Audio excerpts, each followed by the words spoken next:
और अब बात हिंद की बढ़ती ताकत की। भारत समुद्र से लेकर अंतरिक्ष तक अपनी मजबूत उपस्थिति दर्ज कर रहा है। गगनयान प्रोजेक्ट के बाद अब भारत ने अपने समुद्रयान मिशन में ऐतिहासिक सफलता हासिल करने की ओर आगे बढ़ रहा है। भारतीय वैज्ञानिकों ने 6000 मीटर की गहराई तक जाने वाले खास यान के महत्वपूर्ण हिस्से को तैयार करने में कामयाबी पा ली है। अब भारत दुनिया के उन 6 चुनिंदा देशों में शामिल हो सकेगा जिनके पास समंदर की गहराई तक पहुंचने की भी ताकत होगी।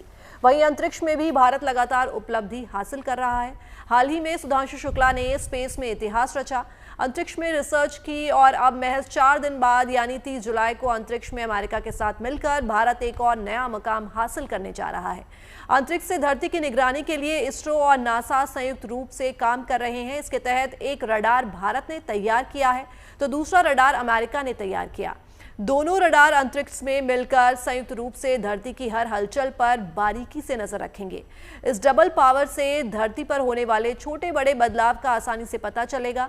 ये बर्फ और पहाड़ों के नीचे होने वाली हलचलों पर नजर रखने के अलावा घने जंगलों के अंदर की तस्वीर भी मुहैया कराएगा।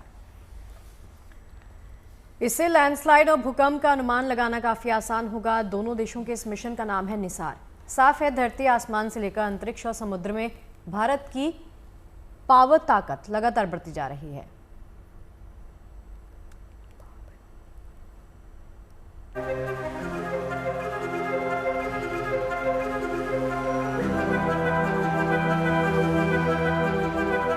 भारत ने अपने महासागर मिशन में एक ऐसी ऐतिहासिक सफलता हासिल की है जिसने इसे दुनिया के टॉप 6 देशों में शामिल कर दिया है। देश के वैज्ञानिकों ने समुद्रयान मिशन के लिए बनाए जाने वाले खास पोत मत्स्य 6000 में वेल्डिंग की एक महत्वपूर्ण प्रक्रिया को पूरा किया है। डीप ओशन मिशन के तहत बनाई जा रही खास पनडुब्बी मत्स्य 6000 का टाइटेनियम के बने इस खास कैप्सूल को बनाने में इसरो के वैज्ञानिकों को 700 बार वेल्डिंग की कोशिश करनी पड़ी, जिसके बाद उन्हें इसमें सफलता मिल सकी है। दरअसल भारत सरकार ने समंदर में 6000 किलोमीटर तक की गहराई तक पहुंचने के लिए समुद्रयान मिशन लॉन्च किया है। इस मिशन में एक खास यान मत्स्य 6000 का निर्माण किया जा रहा है जिसमें बैठकर वैज्ञानिक समुद्र की गहराई तक जा सकेंगे। इस यान का सबसे महत्वपूर्ण हिस्सा है टाइटेनियम से बना हुआ एक गोल कमरा जिसे पर्सनल स्फेयर कहते हैं। यही वो जगह है जहां 3 वैज्ञानिक बैठ सकेंगे। ये स्फेयर गोल है जिसका डायमीटर 2260 मिलीमीटर है और इसकी दीवारें 80 मिलीमीटर मोटी हैं।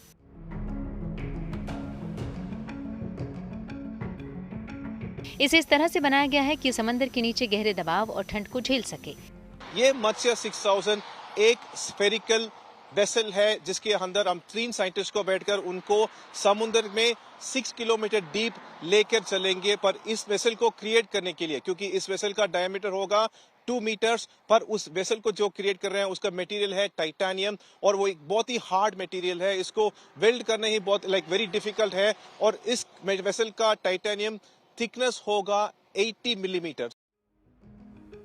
इस पर्सनल स्फेयर को सुरक्षित बनाना बेहद मुश्किल काम था।